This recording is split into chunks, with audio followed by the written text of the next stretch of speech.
Hey everyone, this is Tony Reeves. If you like my content or have any suggestions, please let me know, and by all means, make sure you share. The only way I can get my word out is you help me get the word out as well.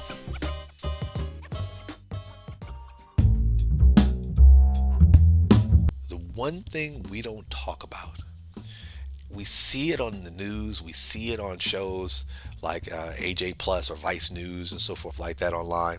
Um, and what we don't take in consideration is the snowball effect when the avalanche happens of the devastating consequences of an eviction or foreclosure. Let's go with the obvious ones. Your credit. Foreclosures and evictions stay on your credit, I believe, 7 years. It's almost impossible to get that thing off. And unfortunately, the reason why that's devastating is almost anything you need to get, cars, homes, anything that has a hard credit pull, that's going to pop up. And so, even if your circumstances have improved, imagine a situation where you're making more money, you're in a better position, you're in a stable position. The headaches and the nightmare scenarios that we talked about in terms of those circumstances, you've gone through that. Maybe you filed bankruptcy, maybe you came into a windfall, maybe you finally got the stability, maybe your loved one's doing better.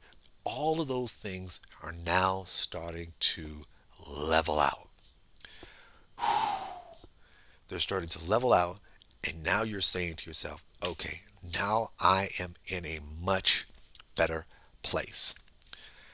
But all of a sudden, guess what? The first thing they ask is proof of income, proof of employment, credit history, and have you been evicted or foreclosed? Because from a business standpoint, they want to know, have you had an incident in the past where your financial circumstances dictated that you chose to not honor your financial obligations to your renter, I mean, to your rental property, your landlord, or to your mortgage company.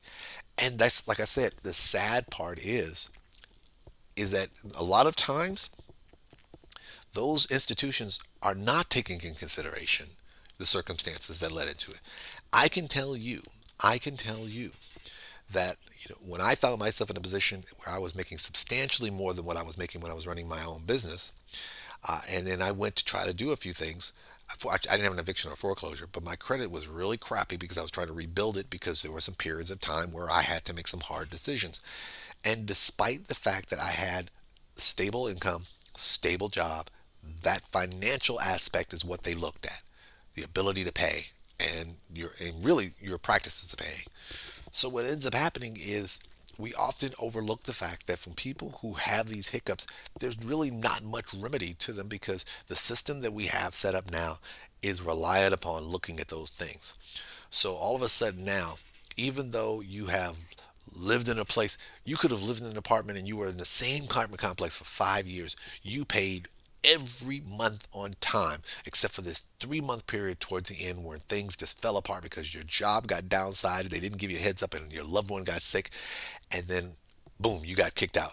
And so during that 3 to 4 months, it was rough, but then you're back on track and everything is back to the way it was before. You've got a more stable job, you're making more money than you did before, but all of that is irrelevant because that one fixed period of time, that one period of time when things happened, you're being penalized for it. They completely ignore everything that happened before. They completely ignore everything that's happened since. And they're fixated on that one window of time and it rides with you. Imagine something riding with you for 4 to 5 to 6 to 7 years. Imagine a situation where 3 to 4 years in, you haven't had a problem since. But that window still is a drag on you. And that's what people have to face with. And then we also ignore the other thing because there are two paths to this thing can go.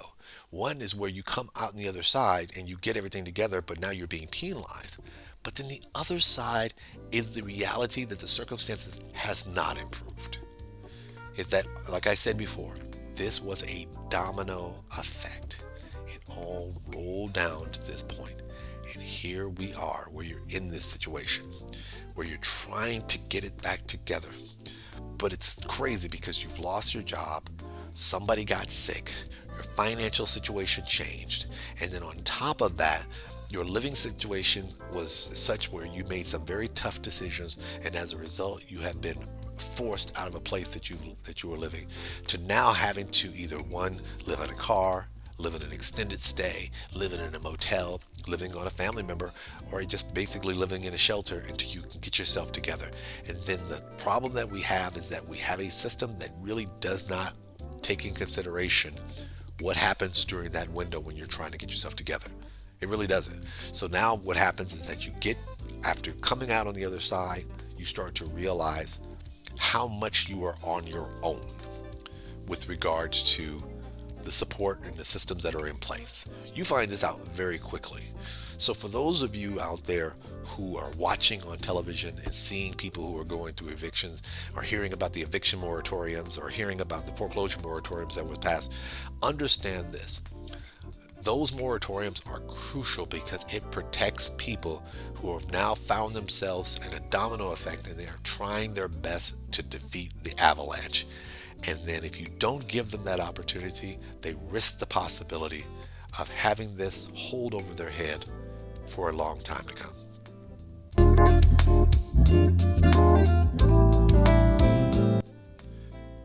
Thanks everyone for tuning in. As always, I look forward to any feedback and comments you have to share, so please make sure you do so below. And this is Tony Reeves, and I want you to stay in the know.